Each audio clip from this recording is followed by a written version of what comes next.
cuente quién era Carlos Monsiváis para ustedes. Buenas noches. Bueno, como dice Mario, gracias por estar aquí después de Tequila y Mariachi. Pero esta conversación lo que pretende es enriquecer la lectura que puedan tener de la exposición que tenemos abajo, que se llama Del Rancho a la Capital. Y bueno, pues sí me parece esencial entender quién es Carlos Monsiváis, ¿no? Es un personaje muy difícil de asir de todas maneras, pero bueno, entonces, o sea, sí quiero señalar algunos puntos que nos ayudan también a entender cuál es su visión acerca de esta época del cine mexicano, que pues es una época que identificó a este país a nivel mundial, ¿no? En muchos sentidos. Entonces, bueno, lo primero que podemos decir de Carlos Monsiváis, que lo estamos viendo aquí arriba, pues es que él nació en la Ciudad de México en 1938 en un barrio que es importante, el barrio donde nació, que se llama La Merced. Es un barrio muy popular, uno de los barrios más populares, sobre todo de mercantilismo, ¿no? O sea, donde se venden sobre todo telas, un barrio de judíos también, ¿no? Y escenario de muchas películas también mexicanas. Es un barrio pobre, es un barrio de trabajadores, ¿no? Entonces, y toda su vida vivió en la colonia Portales, que es eso también es importante decirlo, porque pues Monsiváis es un intelectual absolutamente sui generis en todos los sentidos, ¿no? Y en este sentido también, de que vivió toda su vida en la colonia Portales, que es una colonia de clase media, y a él le gustaba mucho esa vida de barrio que ofrece la colonia Portales, ¿no? Esto es importante porque entre las cosas que se nos escapa a Carlos Monsiváis es de la figura convencional del intelectual, y sobre todo del intelectual latinoamericano y sobre todo del intelectual mexicano, ¿no? Para Carlos Monsiváis no había peor ofensa que la solemnidad, ¿no? Entonces, porque además pues, él tenía un gran sentido del humor, y ustedes saben que el sentido del humor no se puede lograr de otra manera más que con inteligencia, ¿no? Entonces, pues es uno de esos intelectuales que no solamente amasó una fortuna con su trabajo, sí la amasó, pero el resultado lo vemos en la colección del Museo del Estanquillo, en la colección que parte de lo que van a ver abajo. Y no, es un hombre que nunca fue funcionario público, que eso es una cosa muy común en los intelectuales mexicanos. Es una práctica que inicia Porfirio Díaz durante su dictadura en el siglo XIX, a finales del XIX, de una estrategia muy inteligente que sigue vigente en los gobiernos mexicanos, que es que todos esos intelectuales incómodos, pues darles un puesto de agregado cultural o de embajador o de cónsul en otros países, ¿no? Sobre todo París, Londres, Madrid, son los principales, ¿no? Y Carlos Monsiváis nunca aceptó un puesto de estos, o sea, estamos hablando que es de su integridad. Nunca aceptó tampoco ser presidente del Consejo Nacional para la Cultura y las Artes o ser senador, diputado, ¿no? O sea, insisto, o sea, son cosas que se acostumbran en la intelectualidad mexicana, ¿no? Bueno, para tampoco, podemos hablar toda una noche de la figura de él, pero lo que sí me interesa decir son dos cosas. Una, que es un intelectual que en su trabajo literario desdibuja esa frontera que ha puesto la academia entre alta y baja cultura, ¿no? Para él encontraba en la vida cotidiana la materia prima de lo que iba a escribir. Entonces, en ese mismo sentido, él se inserta en esta tradición de o vamos a decir, en este campo de la historia de las mentalidades, ¿no? De la historia de lo cotidiano. Podemos encontrar un paralelismo muy rápido con historiadores como Michel de Certeau, ¿no? Por ejemplo, que justamente parten de lo cotidiano para hablar de lo global, ¿no? O sea, de los grandes acontecimientos políticos, históricos y por supuesto culturales. O sea, ¿qué es lo que él produjo? Y eso es también, digamos, una nebulosa, ¿no? Porque en realidad conocemos a Carlos Monsiváis como el gran cronista de la Ciudad de México, que sí lo fue, pero no se limitaba únicamente a hacer crónicas acerca de la ciudad, de los acontecimientos, sino que también hacía crítica literaria, también hacía crítica de arte, era un cinéfilo empedernido, entonces hacía crítica de cine, y también hacía sobre todo un análisis de la situación política del momento, pero a partir de un sentido del humor y sobre todo de una mordacidad que pues no hay otra figura que lo haya reemplazado, ¿no? Entonces era un artista del pueblo y que nos servía de guía, ¿no? O sea, todos estábamos esperando qué iba a decir Monsiváis acerca de los acontecimientos para poder saber qué pensar, ¿no? Por supuesto que, pues, bien lo dice Elena Poniatowska, que lo extrañamos a Carlos Monsiváis. Él muere en 2010, pero que por otro lado, qué bueno que no tuvo que sufrir la desaparición de los 43 estudiantes en Ayotzinapa, que eso lo hubiera matado de nuevo, ¿no? Entonces, pues es un periodista, es un historiador cultural, es un activista, él estuvo al frente de muchas causas.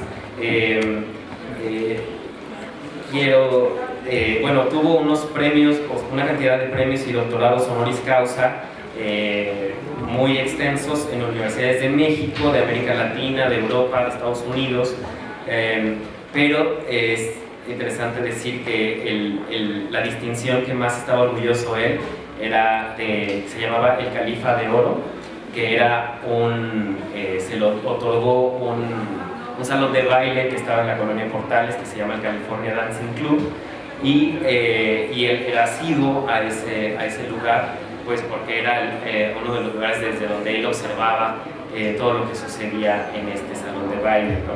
Y luego la Universidad Autónoma de la Ciudad de México le entrega el doctorado honoris causas perdidas, ¿no? Y de lo que también él estaba muy orgulloso, pues porque él, como les decía, él estaba muy interesado en estudiar las luchas sociales, pero también participaba en ellas, ¿no? Estuvo muy presente en la lucha por la diversidad sexual, estuvo con movimientos campesinos, con movimientos obreros, entonces, por supuesto con muchos movimientos de disidencia política, ¿no? Sí orientado hacia la izquierda, pero no inscrito en la izquierda tradicional, ¿no? Entonces, bueno, esas son algunas de las cosas que me interesaba señalar acerca de los demás. Para que ustedes tengan una idea, yo conocí a Carlos siendo un veinteañero y a él le oí por primera vez una frase respecto a distanciarse de todo el aparato de la oficialidad, que Carlos era muy vertical con eso. Entonces, una frase que ha hecho mucha carrera en México y que dice: vivir fuera del presupuesto es vivir en el error. Carlos vivió siempre en el error. En tu caso, ¿cuál es la imagen que te surge de ese personaje? Me gusta mucho escuchar el testimonio de Aldo, porque le dije desde esta mañana que era muy importante tener la voz no tanto de sus contemporáneos, sino de la generación que aprendió tanto de él, que lo conoció ya en los últimos años, y yo pertenezco a la generación anterior. Conocí a Carlos hace pues, más de 30 años, 35 años, y lo considero algo que ha desaparecido prácticamente, no solamente un intelectual de cultura enciclopédica, sino un director de conciencia. Como se hablaba a principios del siglo pasado, con referencia a André Gide o a André Malraux, escritores de este calibre, como personas que marcaban verdaderamente a las generaciones que le seguían. En el caso de Carlos Monsiváis, pues verdaderamente conocí el poder de la crítica, pero sobre todo de la autocrítica, porque nunca lo vi ser más despiadado que consigo mismo. Nunca ejercer el sentido del humor más que para no tomarse en serio, que le pareciera la peor de las amenazas posibles, no solamente para un intelectual, sino para cualquier persona, para cualquier amante, para cualquier nivel. La solemnidad era ya una especie de cementerio de todas ambiciones, de todo el impulso para llegar un poco más lejos. Tomarse en serio era ya morir en vida, jubilarse anticipadamente. Entonces, yo recuerdo que cuando yo lo conocí, yo era un izquierdista recalcitrante, castrista, y lo primero que recibí de él fue un regaño. Yo tendría como 18 años y algo, y entonces me dijo: pero es que te das cuenta que tú estás defendiendo a un dictador, y él era totalmente de izquierda. Y esto estamos hablando de 1973. Y entonces, pues para mí, este hombre de izquierda no podía estarme diciendo esto sobre Fidel Castro.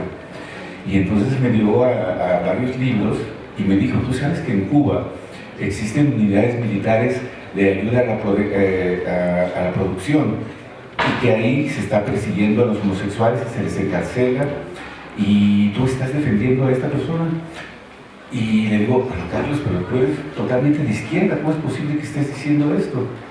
Pero bueno, ahí empecé a entender que uno podía ser de izquierda y ser de una izquierda crítica, y que él estaba poniendo el ejemplo de cómo se podía ser fiel a los ideales y ser la persona más crítica precisamente con esa izquierda que él tanto amaba. Él permaneció, murió siendo un hombre de izquierda, y sin embargo fue tan crítico como podía ser Octavio Paz, posiblemente más. Desde las trincheras de la diversidad sexual, desde las trincheras de horizontes que nadie podía imaginar. Yo ensalzaba a Che Guevara, él me decía hasta qué punto Che Guevara había sido represor. Entonces, verdaderamente, yo empecé conociéndolo completamente confundido, trastornado, porque veía un hombre que subvertía todas mis convicciones. Después de eso, descubrió que yo era un cinéfilo, y me dio un libro de Pauline Kael, una crítica de cine neoyorquina, y me dijo: esta escritora te va a abrir un campo enorme, que es el de la cultura popular, para que dejes de tomar tan en serio todo lo que amas de la nueva ola francesa, de Antonioni, en fin, de todo el cine europeo, de Bergman. Por supuesto que seguirás amando, pero de otra manera, puesto que les vas a añadir ese ingrediente de tu conocimiento de lo que es la cultura popular. En aquella época estaba, no sé si de moda o era una convicción de muchos jóvenes, detestar el cine mexicano, considerarlo como una antigualla, como en la época de oro era únicamente lo que veían en la televisión nuestros papás o nuestras abuelitas, y verdaderamente era ir en contra de nuestras ideas de modernidad.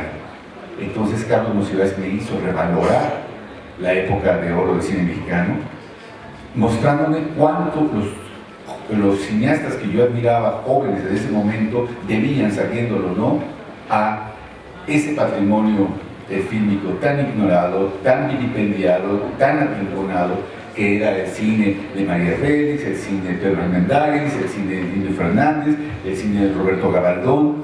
En fin, todo eso lo estaba descubriendo un impertinente muchacho de 18 años que creía estar descubriendo la modernidad y todo.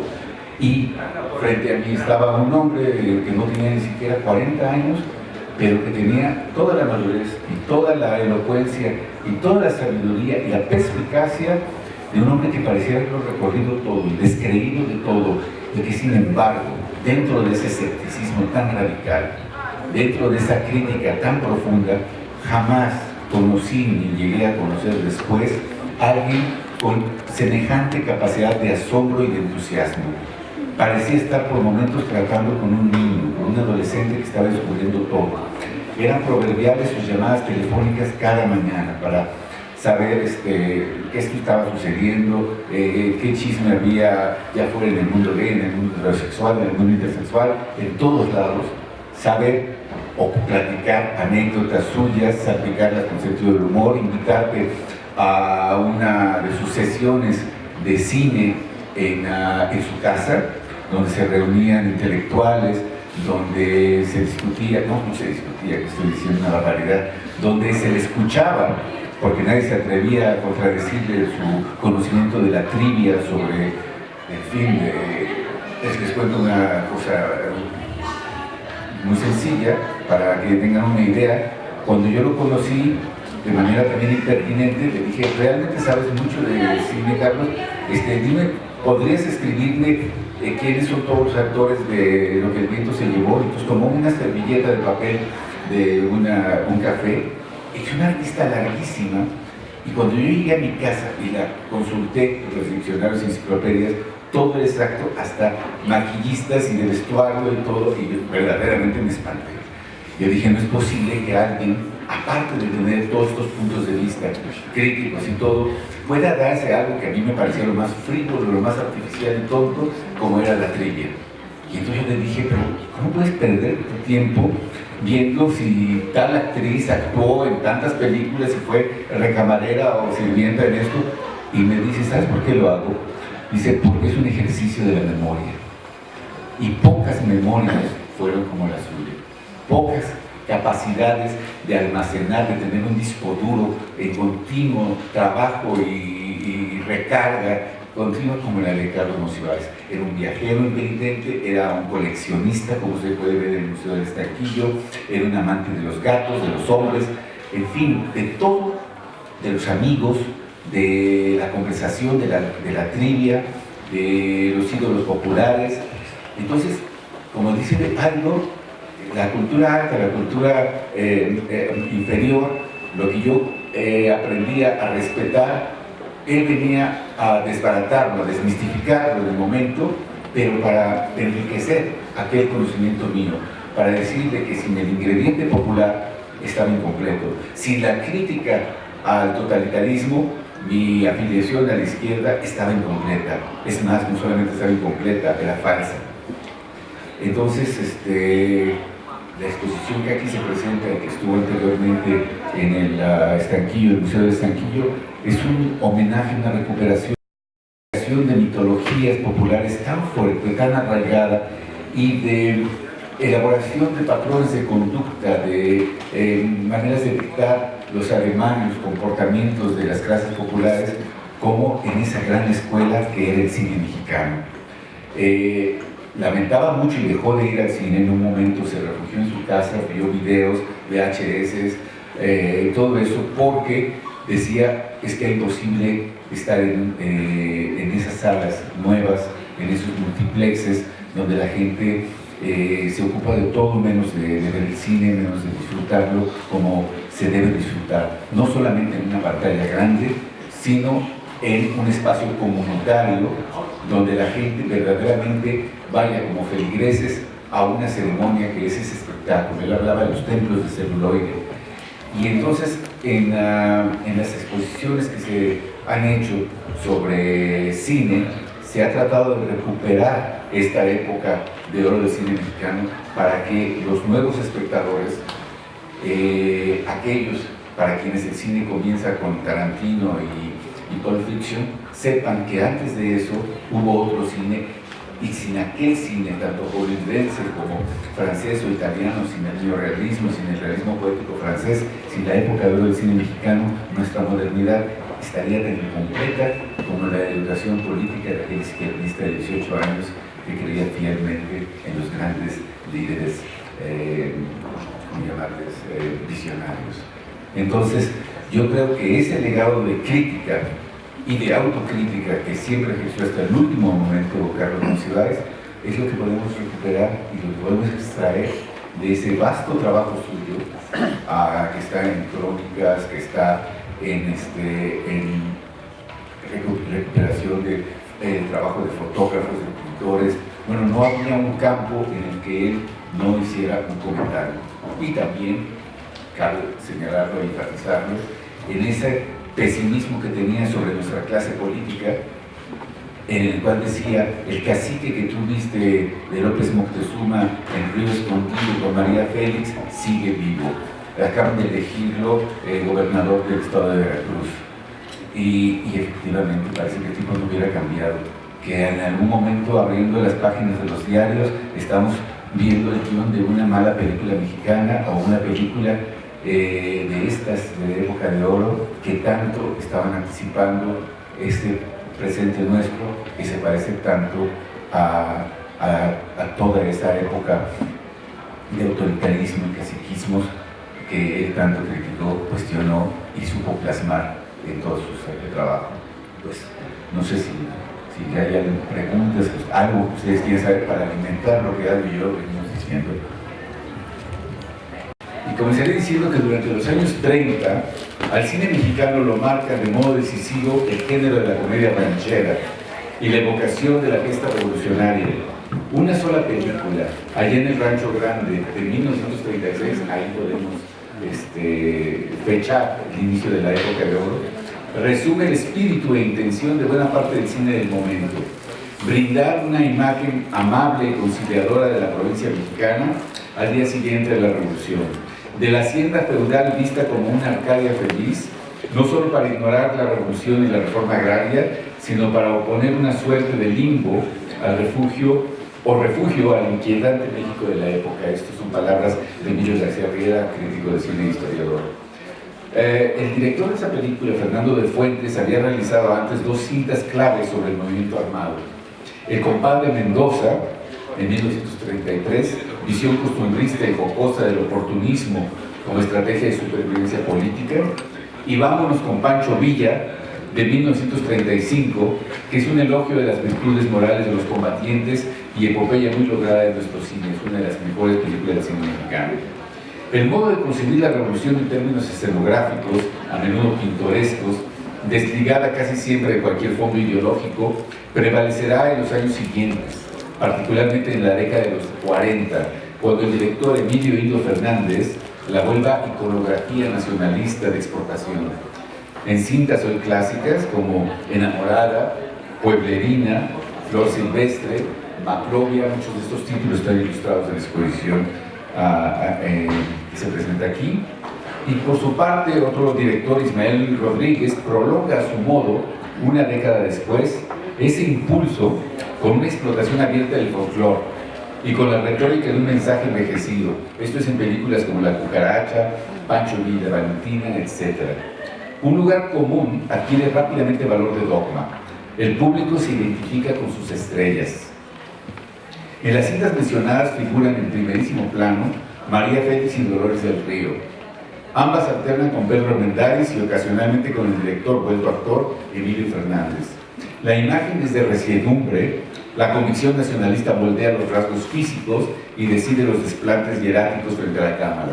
Los rostros compiten con el paisaje y casi lo someten.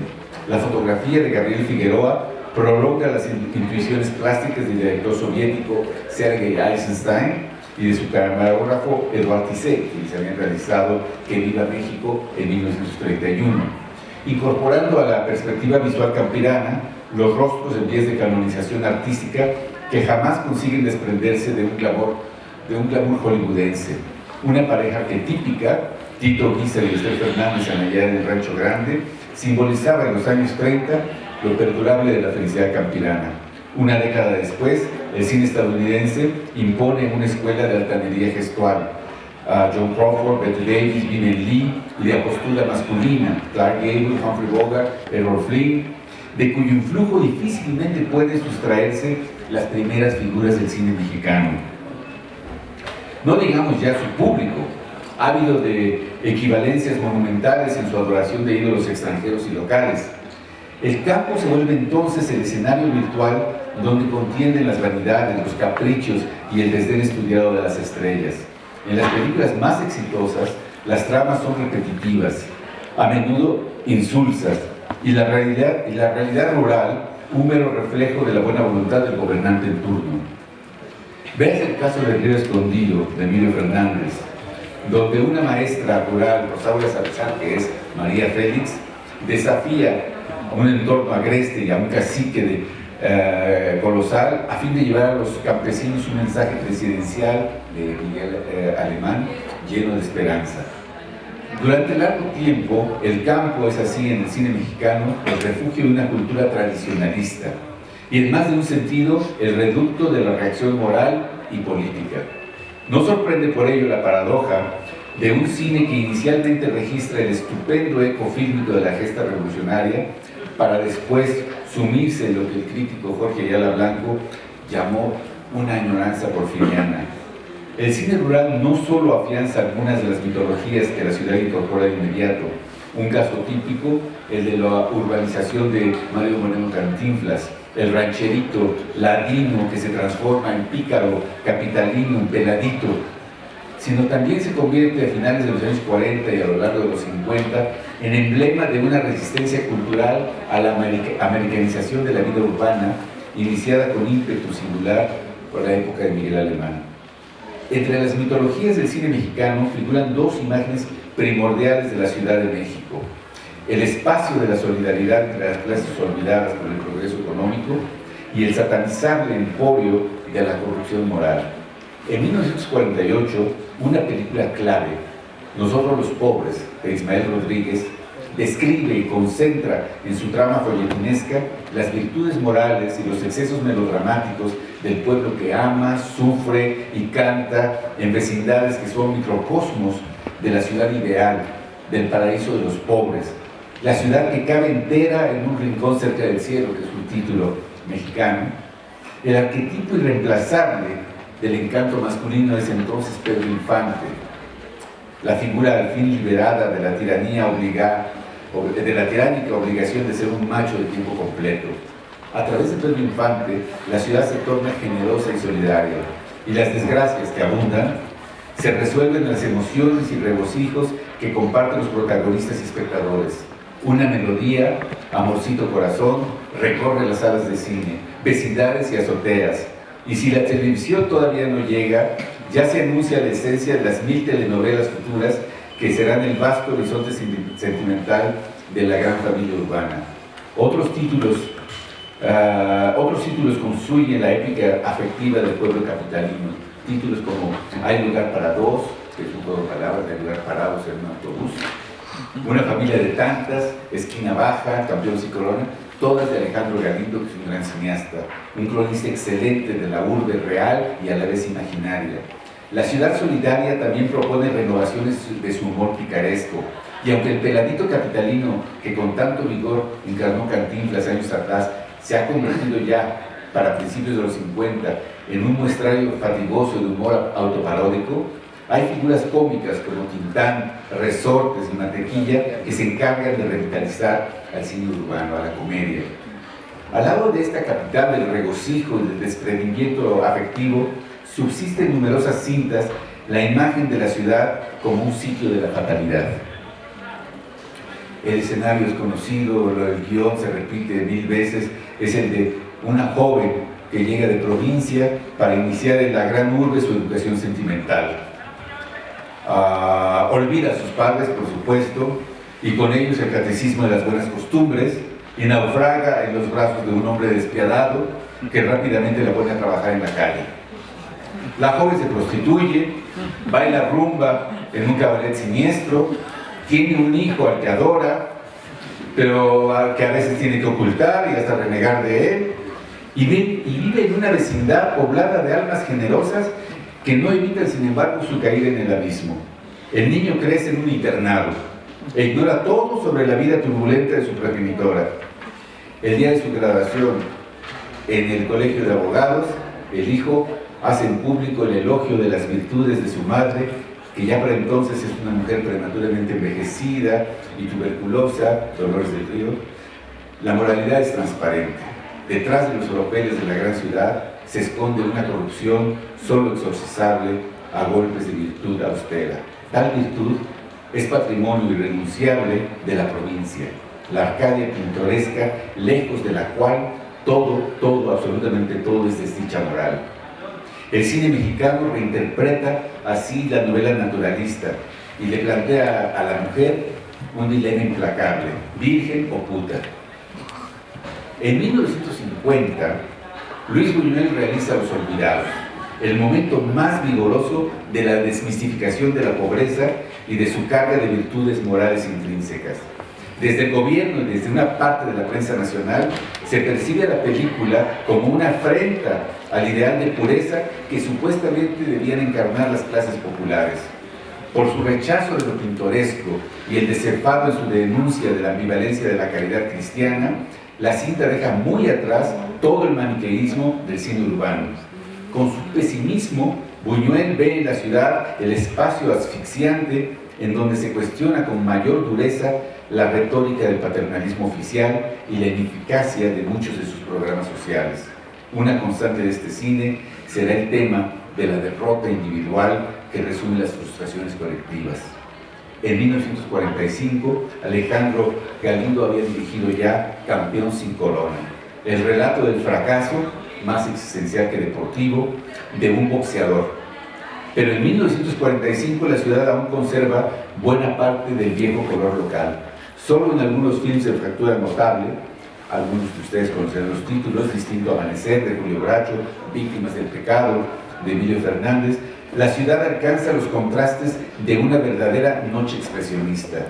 En Distinto Amanecer redescubrimos a Andrea Palma, el rostro de fatalidad de la mujer del puerto, en una intriga policíaca de los bajos fondos de la ciudad. Un sindicalista obrero, que es Pedro Armendáriz, se refugia en casa de una prostituta, que es una antigua compañera universitaria, casada ahora con un escritor mediocre que vive a sus expensas. La película aborda con fortuna bastante superficial el tema de la corrupción política, y su análisis psicológico de los personajes está muy en deuda con las convenciones del melodrama. Pero su importancia radica en el retrato de la ciudad como espacio de la clandestinidad y metáfora de la frustración individual, esta vez en obediencia de una ley implacable del melodrama. La pasión amorosa debe sacrificarse en aras del deber conyugal. A partir de esa premisa, hay por lo menos 100 melodramas que se filman en la Ciudad de México. Víctimas del Pecado, una de las mejores visiones de la ciudad, de esa ciudad prostibularia, consigue lo inesperado: el poderío de las formas plásticas. La portentosa fotografía de Gabriel Figueroa reduce a la inexpresividad el mensaje edificante del realizador Emilio Fernández.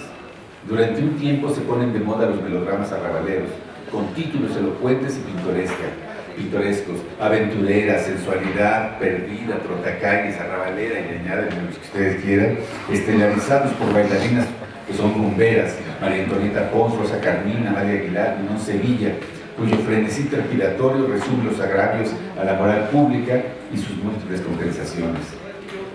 En fin, puedo seguir más adelante. Carlos Monsiváis analizó este cine, estaba fascinado por el cine de las rumberas, veía en el cine de la época de Miguel Alemán verdaderamente el reflejo de una corrupción política, una corrupción sindical a todos los niveles, y no podía interpretar de otra manera el cine que en los años, a finales de los años 90, ya cuando despuntaba el siglo XXI, plasmaba una película de González Iñárritu que muchos de ustedes conocerán, Amores Perros.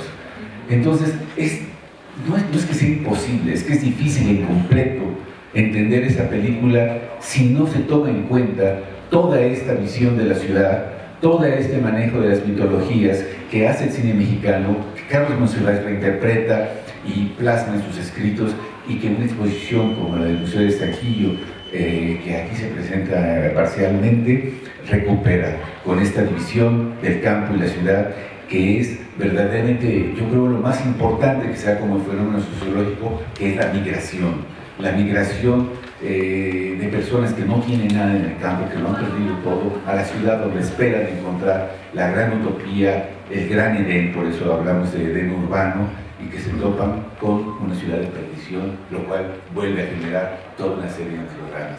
En fin, podemos seguir mucho tiempo, pero este es un panorama nada más.